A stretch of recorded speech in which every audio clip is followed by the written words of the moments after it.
Joining us now is Okpe with stories trending around the world. Hello, Oji. Good morning, Dr. Abati. How are you? Good morning. Great. How was your weekend? Yeah, smooth. Very well. Yours? Great, thank you. Good morning, Tundu. You look lovely. Thank you, darling. You do really. Thank you. Good morning, Rufai. How are you? Hi, Audrey. Good morning. Hi, how are you doing? Trust you're well? Yes, I am. Yeah. Thank you. Well, good morning to you, viewers. Here are some of the highlights of what's trending across the globe.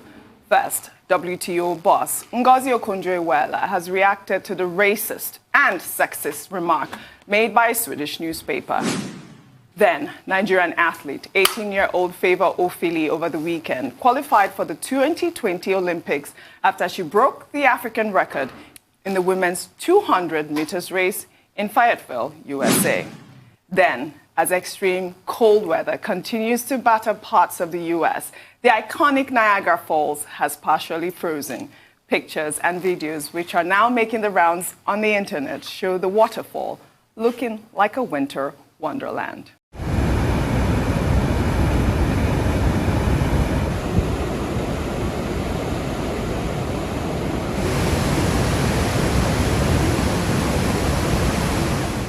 Well, finally, in entertainment, Chadwick Boseman has posthumously won the Golden Globe for Best Actor in a drama film for his role in Ma Rainey's Black Bottom.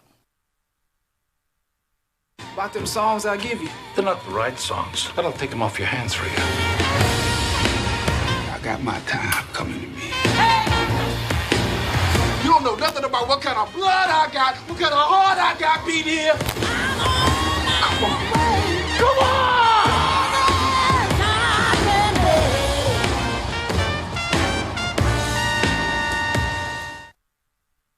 The beauty. Well, let's begin with the apology letter written by the editor of a Swedish newspaper. The paper on February 9th described the new WTO boss, Ngozi Okonjo-Iweala, as a 66-year-old grandmother who will be taking up the position. The paper came under intense criticism after senior African leaders at the United Nations labeled the description as sexist and racist. In the letter, the foreign chief editor of the paper apologized for the editorial mistake, adding that the description was inappropriate and unsuitable. Well, Ngozi Okonjo-Iweala has reacted via Twitter, thanking women leaders for calling out the newspaper. Let's take her tweet. Well, she wrote, "I am thankful to all my sisters, UN women leaders, and the 124 ambassadors in Geneva who signed the petition on calling out the racist and sexist remarks in this newspaper. It is important and timely that they have apologized." Tundu, it is important and it is timely, and they are supposed to apologize. It's really ridiculous. You know, the editor in his apology letter wrote that it is not the author's fault, that the author had written a different headline, and the editors at the newspaper decided to use that headline, which angered a lot of people, and rightfully so. I think it is completely ridiculous, and I think we should continue to call out these newspapers and these media outlets for discriminating in the manner that they do. Absolutely. We can't remain silent. And really, kudos go to the people that Dr. Okonjo-Iweala thanked there. The 124 ambassadors, the UN women leaders, because they're not necessarily black women. Some of them are white men. But it's important to have allies so that it's not just her voice, a lone voice in the wilderness. It's important that people who are not directly affected are equally or even more affronted by this kind of ridiculousness. And Dr. Abati, it's so funny. We had this interview earlier this morning, and you were saying with Mr. Rogundade, and you were talking about how the bias of an editor or editor-in-chief can just rear its ugly head. And this is a perfect example of what you were saying earlier. Well, first, let's congratulate Dr. Ngozi Okonjo-Iweala. She assumes office today, yes, officially, as the Director General of the WTO. And I've seen some of the pictures. Dr. Ngozi Okonjo-Iweala walking up the stairs in a signature costume and with that famous headgear, and pictures taken. Well, as it turned out, it's the season of COVID-19. So some of us who wanted to follow her to the place, we couldn't join her to wear the family attire popularly known as Ashwebi. And she's hitting the ground running. Today, the annual meeting of the General Council of the WTO will be held, and she will chair that meeting. and certain decisions will be taken about the ministers' meeting scheduled for December in Geneva. So that's, hitting the ground running in a real sense. However, as to this story in the Swedish newspaper, well, it's a question, it's marks of sexism. Because when they were announcing the story, they were saying grandmother takes over at the WTO. So what are they saying? It's also about ageism. Are they saying that a grandmother is too old to take charge of the WTO? But it's good that the editor-in-chief, the foreign service editor-in-chief in that newspaper has apologized. But that apology does not go far enough. No. He says the author of the article, of the story, was not the one that provided that headline. He provided a different kind of headline. And he ended the apology by saying, well, it was not the editors who cast the headline. So who did? I mean, newspapers are edited by, certain gatekeepers, by editors. So is it the sub-desk that made that mistake? Or did the headline just descend from wherever? So that's why I say the apology does not go far enough. But Tundu has made the point, journalists are also biased. And, there is the element of this prejudice in the background. I recall writing on this subject, was it last week or a week ago? And I said, well, they are calling her a grandmother. Well, in Africa, grandmothers go to, do what Igbos call omungwa. When you have a child, is the grandmother that will come. Omungwa, okay. To come and look after the child. And right now, the WTO needs help.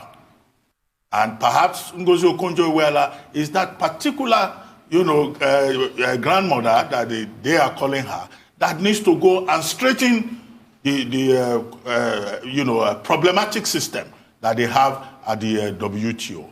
And she has told us that she's going there with clear eyes and clear ears. And we have seen her this morning. She looked, quite confident. She looked quite majestic.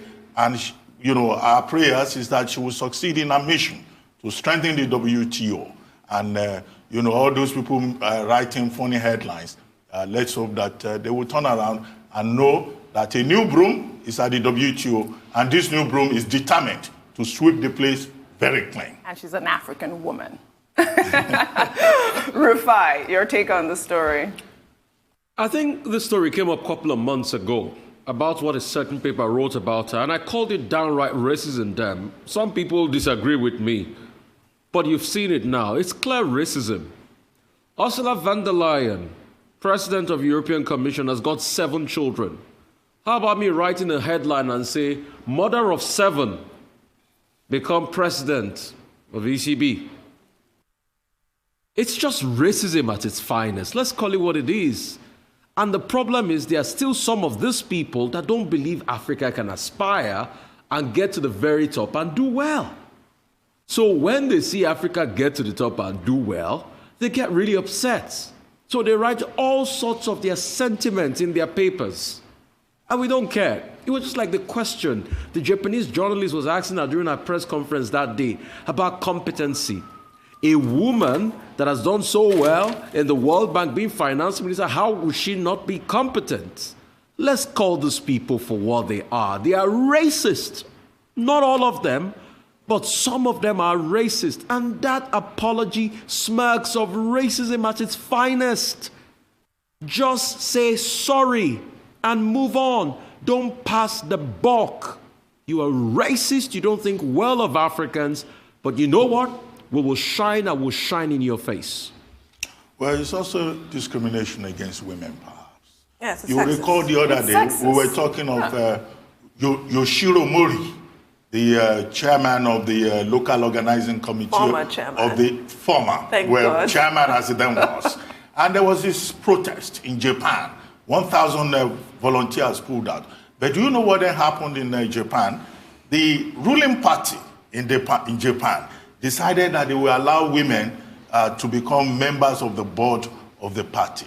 But they had to put a clause that if any woman that is elected to the board of the ruling party must not speak at meetings, because according to the leaders of the party, women talk too much. they should put their their opinions in writing. Right. So we have to also talk about discrimination against women, about sexism at all levels, not just at the level of the media in terms of reporting. That was a disgusting episode because, you know, in the COVID-19 times, they went there to see but not be heard with their masks on. And those masks actually looked like they were being gagged. It was horrible. I remember that. All right. We'll take another story. The terrorist group Boko Haram over the weekend released a new video showing children undergoing religious and combat training in a camp.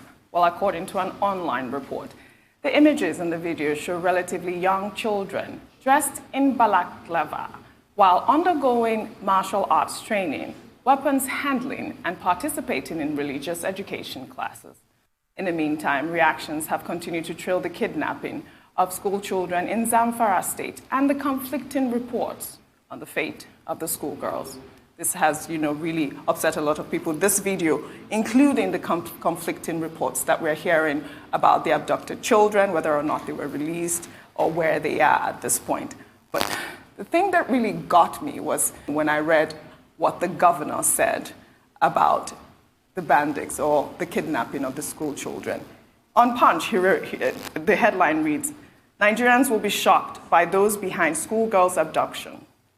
How can he say that, Tundun? I don't understand it at this point. I don't either. What kind of cryptic comment is that? You either come out and say who it is and have them investigated, prosecuted, whatever, or you're quiet. This kind of cryptic statement just further enables this distrust that a lot of us feel towards these people. If you know the perpetrators, expose them. Yes. And he's not the first governor to say that. You'll recall that Bello Masari of Katsina State has made a similar statement. You'll recall that they know who these people are, they're political actors. Very cryptic and completely unhelpful. Now, this video that you just showed with the children wearing those awful balaclavas and being trained in, combat training is extremely upsetting. These are people's children. It is so bad. And it just reminds me of a report that I was reading that in trying to combat terrorism, extremism, that the United States Foreign Department decided to spend from 2001 to date $800 million in Afghanistan on education in Afghanistan. And apparently when they build these new classrooms and what have you, the Taliban rejoice because you can build the classrooms, you can provide whatever equipment, but it's who is going to teach the children, who is controlling the classroom. So apparently the Taliban are really quite delighted to take the money and teach the children all kinds of evil, like atrocities such as this. This is what the Taliban is training those children in US-funded classrooms. So the problem is just so deep. It is so deep. We talk about how there's not enough invested in education. If we look at the Afghanistan example, if more money is thrown at the problem, that too could be abused. I don't even know what to say with this kind of intractable situation. It's unbelievable. I mean, I don't know where the solution is going to start from at this point. If a governor of a state is saying that at this point, and our schoolgirls are still missing. Yes. Well, Dr. Abati, before we take your comment, I guess we'll go on a short break. And when we come back, What's Trending on the Morning Show will continue. Stay with us.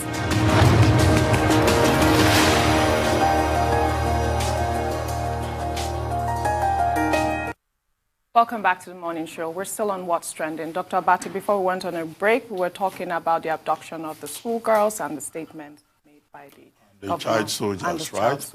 Right. I think nobody should be surprised that the Boko Haram terrorists, they recruit children as soldiers. It just underlines the seriousness, the tragedy of the situation that we face with regard to Boko Haram specifically. The Boko Haram says Western education is a sin. Those are children who should be in school. And now they're in the camps of the Boko Haram, wielding guns and being given instruction in how to become criminals or bandits or terrorists, how to carry arms against the state. However, Boko Haram is not, this is not a new phenomenon. We have seen it before in other countries, in other parts of the world, where child soldiers are recruited, whether it's in Syria or Yemen or Cambodia or Syria or Afghanistan, or even in the Democratic Republic of Congo, or even in Uganda, Iran, Iraq. And children are, recruited as soldiers. Sometimes they are indoctrinated and forced. because they are innocent. They may not even understand. There's also the problem of poverty. And that's why some people argue that, look, you have to reduce the population of persons who can be recruited as criminals or terrorists. But to have children involved in this, I mean, is the height of the tragedy that we face. Yes. And it's a violation of the United Nations Convention on the Rights of the Child.